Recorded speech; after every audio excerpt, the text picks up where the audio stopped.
Hi everyone, this is my Module 7 putting it together Google Slides PowerPoint. And I want to be honest and I want to tell you this is like the 10th time I've recorded this. I seem to make myself go on these little tangents.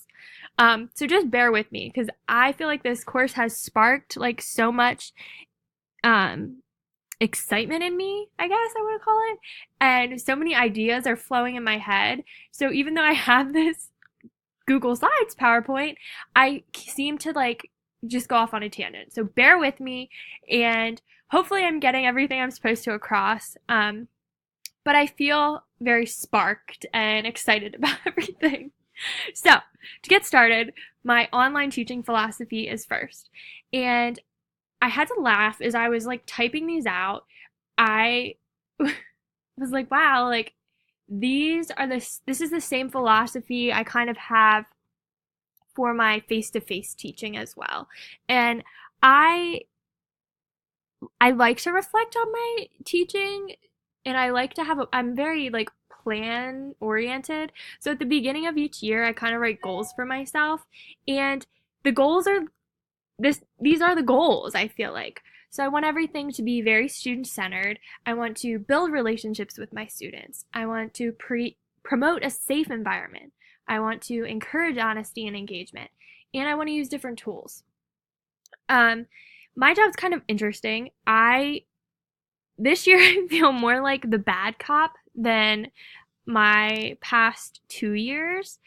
Since I do deal with social skills and behavior, a lot of times teachers come to me with behavior concerns and they're like, hey, so and so did this the other day when I told them no. Or so and so, someone was bothering them and we decided to just spit in their face. Like, these are the things I deal with. So when I get with my students, to kind of go through some of these sensitive subjects or sensitive situations, I have to make sure that they're comfortable with me so that we can have these kind of serious behavior talks. Because in the past, when I haven't had a strong relationships with my students, or they haven't felt as comfortable with me, it doesn't help at all. So in my face-to-face sessions, I make sure that the first 2 to 3 weeks I am pairing with the student. And this is my first year in the two districts I'm in currently, but my first and second year as an itinerant, I was in the same district. So I really knew my students my second year, but I still took that time to like make sure we had that relationship built and that they felt comfortable with me. The last point on here is the different tools. Um, we've learned so much about tools in this class and all different tools that I want to make sure I'm using them and make sure that I'm using them appropriately and not just using things to use them. I want to make sure that they are helping promote whatever I am teaching to my students.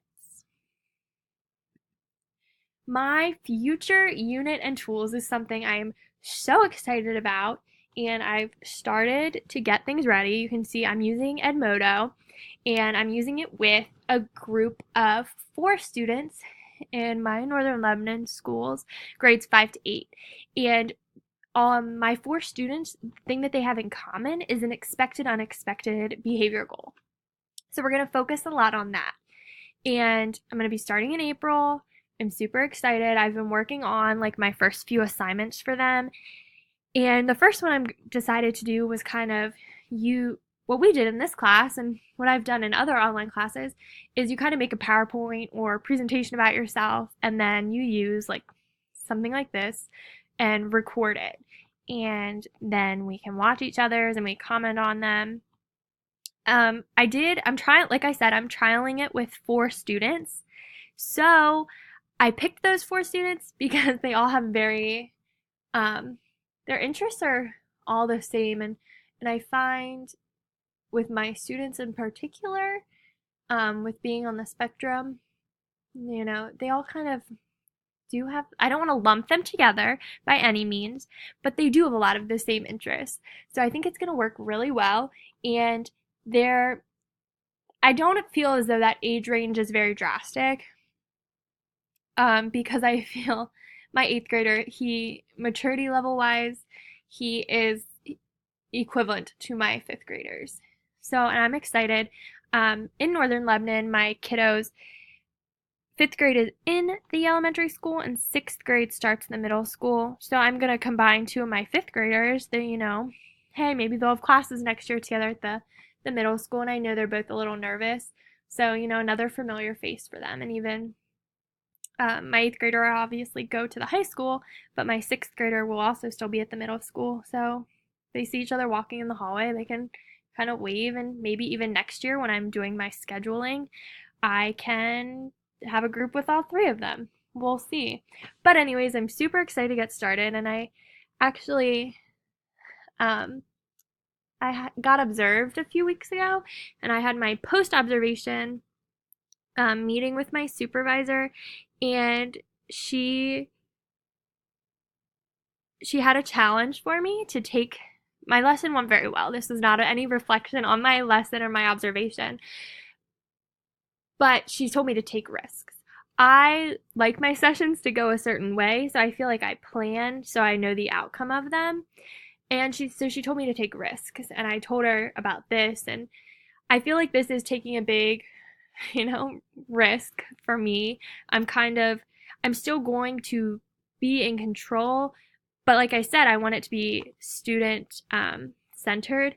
So I'm going to kind of pull back a little and just kind of see what we can do. I'll obviously have prompts and I'll be writing the assignments, but how they go about them, I want them to do their own thing. So I'm really excited to get started, and it is kind of a risk.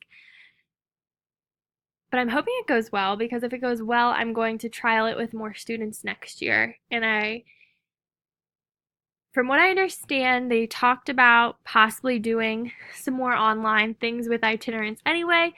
So it might be a really cool way to present it to my colleagues too, like, hey, like this is totally doable. Um, my management and assessment of discussions and tools, like some things to consider. My scheduling is crazy town. So I won't be able to have like a synchronous class. It's going to be very asynchronous. However, when my students are doing these online lessons, I'm going to be sitting right beside them at this point. Like, I don't feel comfortable enough to give up complete control and not even be with them. I'm sure I could work it out with the learning support teachers or something, that they go sit in their room and do it. But at this point, I'm not comfortable with that. So I am still going to be sitting beside them and easily accessible for them if they have any questions. How it'll work, I'm also going to need to do an intro to tools. And that's one thing I've realized throughout this. There are so many tools out there. Some are easier to use than others. So I obviously need to feel comfortable and confident in using these tools, but I want my students to as well. I did pick Edmodo. It's super easy to use. There's still things I'm figuring out, but for the most part, I feel very comfortable with it, and I think my students will as well. I've already started making my checklists for class. At this point, I think they're going to start being paper, and eventually I'll transfer them to online. But if I was doing a full online class, they'd obviously be online. I wouldn't have the option to do them in paper. Another thing that I'm going to start up doing is I've started taking videos of myself talking so that they can see them and watch them. I've also done a few PowerPoints where I'm talking through them, and I'm using like the Screen-O-Matic to get my lesson across. The discussion post I'm going to be using a lot as well. I'm still going to use some of the worksheets I use in our face-to-face sessions, but put them online and make sure that my students can type in them. And I'm working on coming up with a few independent projects as well. At this point, what I use for assessment is cold probes. So I'm going to be doing those face-to-face, but in next year in the future, I use a lot of picture cards, so I'm working on putting the picture cards, scanning them in, putting them online, and having students be able to like do a little quiz with it and type their answers. So it could be used online as well. I've had a bunch of aha moments, and I have one major question that I keep asking myself. Um, all the tools. I knew there were lots of tools. Like we have someone at the IU that she comes to like our after school meetings that we have once a month, and she's been teaching us about all these tools. But seeing them like used like this and other people using them and presenting them has been super helpful and has made me realize how much is really out there. Another aha moment that I've had is how much effort it takes. Like, obviously, we put a lot of effort into our face to face lessons, but I feel like this is a different level of effort almost because some of the online tools we need to learn ourselves. Module 6 was a huge eye opener to me, and I'm not quite sure why because I was familiar with like the Universal Design for Learning from my undergrad and the accessibility handbook. It was all kind of stuff that after I read it, I was like, wow, this makes a lot of sense. But like as I was making materials, even in this PowerPoint, I'm like, well, what? I had like 2 pictures in it. It all made sense, but like it wasn't stuff I was necessarily doing. My biggest question is how can I do this? And I keep thinking about how my supervisor told us to take risks, and I think that's how I'm doing this. I'm kind of just taking a leap and I'm going to trial it with my 4 kiddos, see how it goes, reflect a lot, and see what I can do differently. And then maybe next year, trial it with add some more kids into that trial and see how it goes. And it's all very exciting. And a lot of my students, they play a lot of computer games or iPad games. So I think involving the technology is going to be exciting for them. And I've started to talk to a few of my kids about this. I think I told 2 out of the 4 so far that we're going to be doing this, and they seem really into it, and they seem excited that there's other kiddos out there that they'll be able to connect with.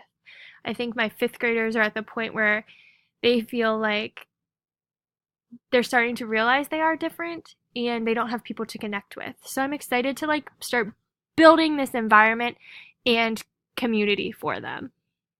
I've learned a lot. I'm not sure if this PowerPoint is showing everything I've learned or answering some of the prompting questions that were given to us, but like I said, my brain is just going a mile a minute with all this information, and I'm not recording it again. This is it.